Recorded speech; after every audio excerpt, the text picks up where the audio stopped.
Hello दोस्तों और मेरे प्यारे बच्चों, एक्सप्रेस लाइफ में आपका फिर से स्वागत है। आज जिस विषय को हम लोग पढ़ने वाले हैं उसका नाम है गांधीवाद या गांधीज़्म। तो गांधीवाद के अंतर्गत हम लोग क्या पढ़ने वाले हैं? गांधी जी के राजनीतिक विचारधारा। आइए शुरू करते हैं।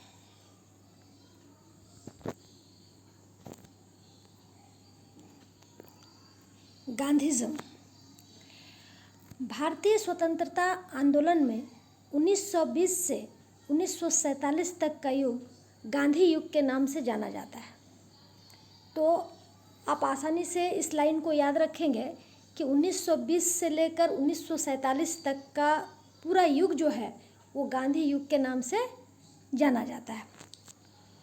फिर देखिए, खुशहाल समाज यानी राम राज्य को स्थापित करने के लिए गांधी द्वारा जिन सिद्धांतों का प्रतिपादन किया गया है तथा उनके द्वारा जिन कार्यों को संपादित किया गया है उसे गांधीवाद के नाम से जानते हैं।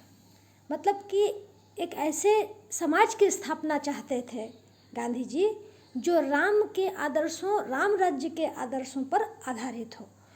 तो उसको स्थापित करने के लिए उन्होंने जिन जिन कार्यों का प्रतिपादन किया, जो जो कार्य उन्होंने किया या बताया, वो समस्त गांधीवाद के नाम से जाना जाता है।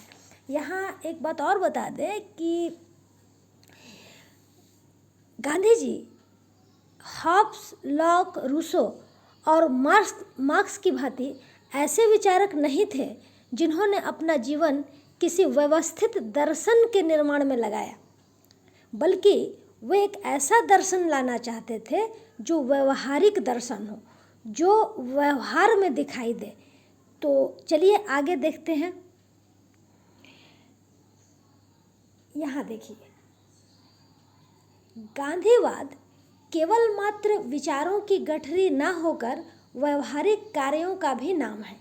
मतलब ये सिर्फ विचार नहीं है कि आप बुक में जाकर पढ़ लेते हैं और उसके बाद में बस वो एक थ्योरी तक हो जाता है, वो आपके व्यवहार में वो चीज़ें शामिल नहीं होती हैं।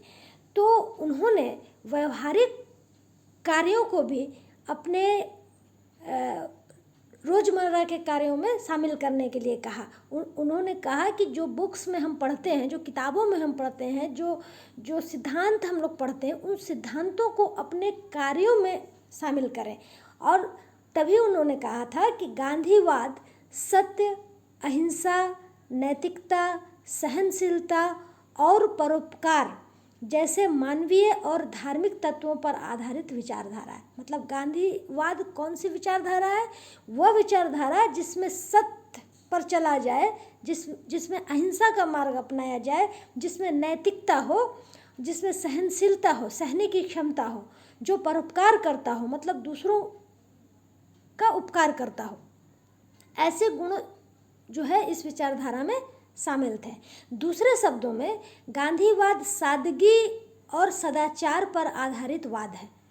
क्लियर और सिंपल भाषा में हम बोलेंगे कि गांधीवाद क्या चीज़ पर आधारित है? ये सादगी पर आधारित है और सदाचार पर है। मतलब सादा जीवन जीना है और विचार आपके ऊंचे होने चाहिए और सच्चे होने चाहिए। तो तब हम एक ऐसे समाज का गठन कर पाएंगे जो राम राज्य कहलाएगा। उसके बाद देखते हैं, हम लोगों को जो पढ़ना है वो है गांधी जी के राजनीतिक विचारधारा। आइए शुरू करते हैं। गांधी का देखिए, एक नंबर पॉइंट देखिए, गांधी का मानना है कि राज्य हिंसा पर आधारित है तथा व्यक्तिगत अधिकारों का हनन करता है। यहाँ पर एक चीज़ ध्यान देने वाली बात है कि राज्य हिंसा पर आधारित है। आपने जब मार्क्सवाद पढ़ा था, मेरे पिछले वीडियो में जब आपने देखा था कि मार्क्सवादी भी राज्य को एक ऐसा हथियार मानते थे जो वर्ग संघर्ष को जन्म देता है, हिंसा को जन्म देता है। और यहाँ पर गांधीवादी विचारधारा भी यही है कि राज्य हिंसा पर आधारित है। यहाँ पर ये समानता जो है आप ध्यान दीजिएगा कि गांधीवादी विचारधारा और मार्क्सवादी विचारधारा में ये एक समानता है कि राज्य हिंसा पर आधारित है तथा व्यक्तिगत अधिकारों का हनन करता है। राज्य हिंसा पर भी आधारित है और व्यक्तिगत स्वतंत्रता का जो है हनन करता है। इसलिए बेहतर समाज के लिए राज्य विहीनता आवश्यक है। इसलिए अगर हम एक बेहतर समाज बनाना चाहते हैं तो राज्य जैसे संस्थाओं का नहीं होना ही आवश्यक है, अर्थात राज्य का नहीं होना ही आवश्यक है। ये हम लोग यहाँ से जान लेते हैं। उसके बाद चलिए हम लोग दूसरे पॉइंट पर चलते हैं।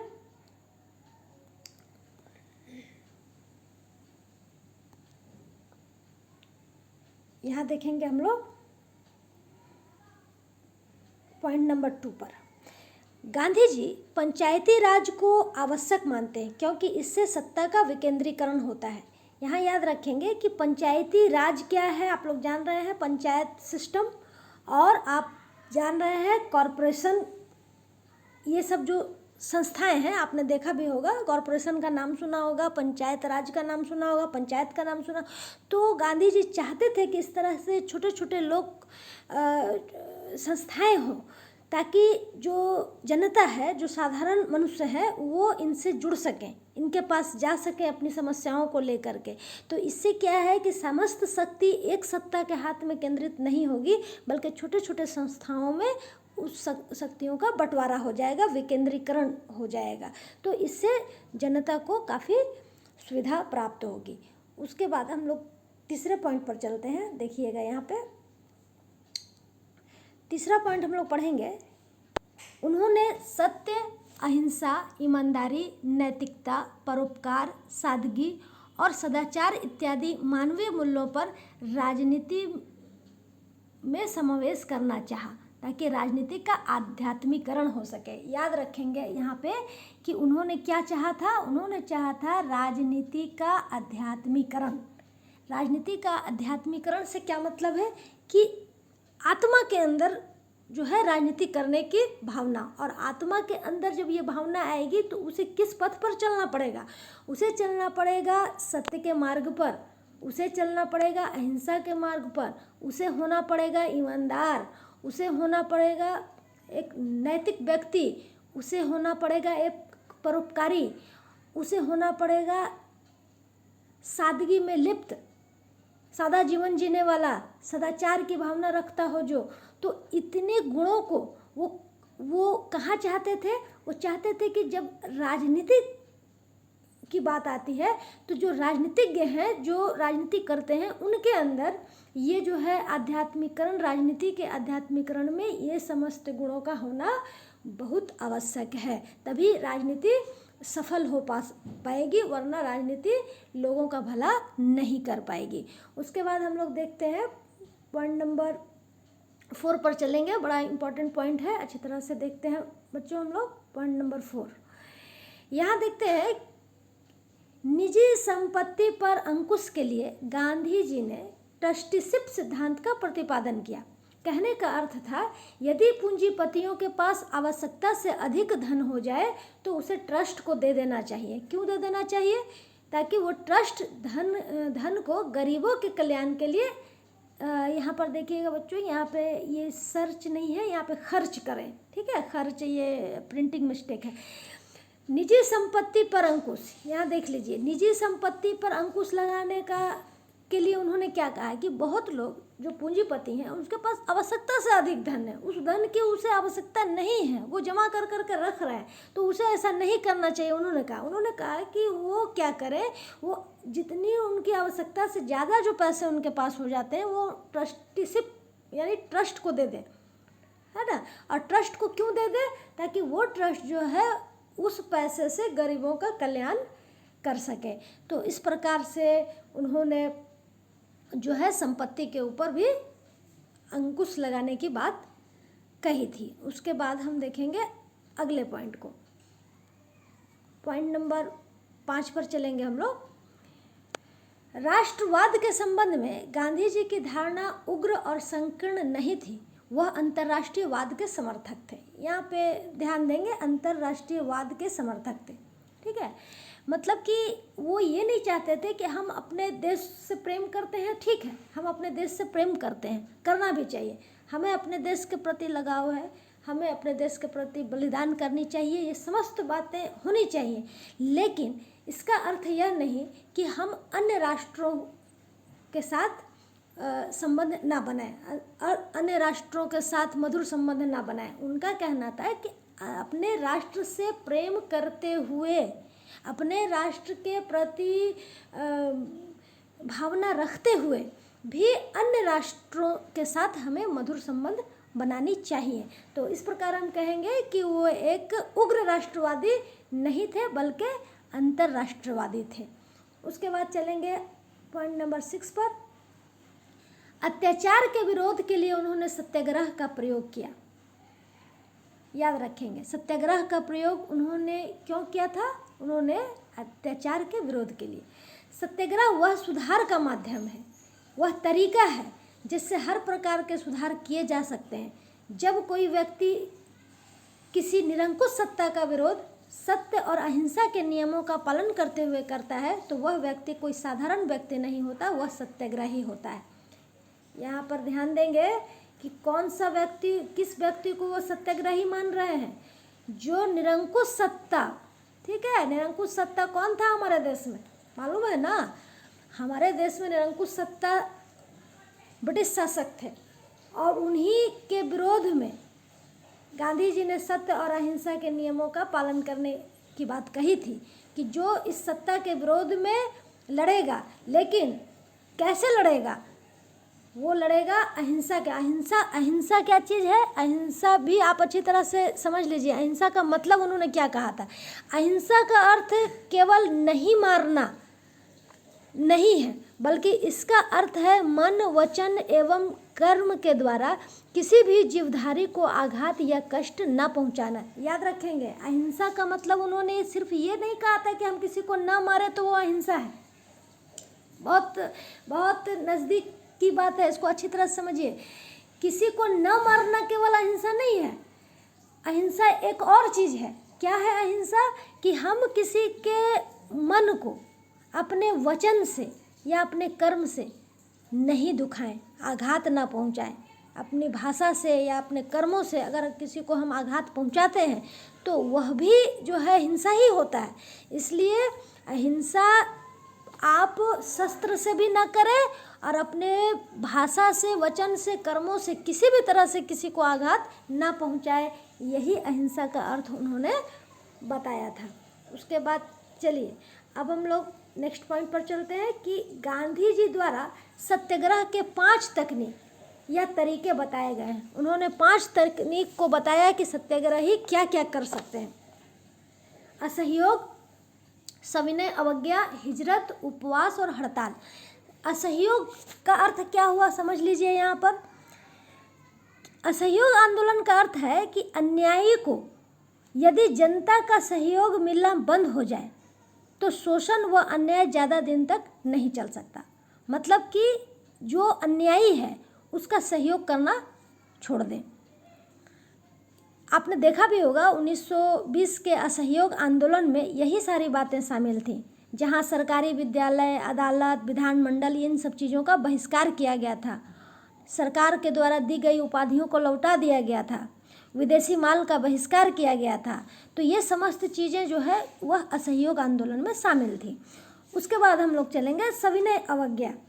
देखिए, सविनय अवज्ञा का अर्थ है राज्य के कानूनों को मानने और कर आदि देने से इनकार कर देना। मतलब राज्य के कानून को हम नहीं मानते और कर हम नहीं देते हैं, तो ये हो गया सविनय अवज्ञा। एक तरह से यह एक विद्रोह भी है, विद्रोह की संज्ञा दी जा सकती है, लेकिन इसमें जो है शस्त्रों का प्रयोग नहीं होता है और इसका इस्तेमाल एकदम आखिरी समय में करना चाहिए सत्याग्रहियों को, जब और समस्त चीज़ें जो है वो लागू ना हो तो, या उससे कोई फ़ायदा ना हो तो। अब तीसरा देखते हैं हिजरत। हिजरत क्या है?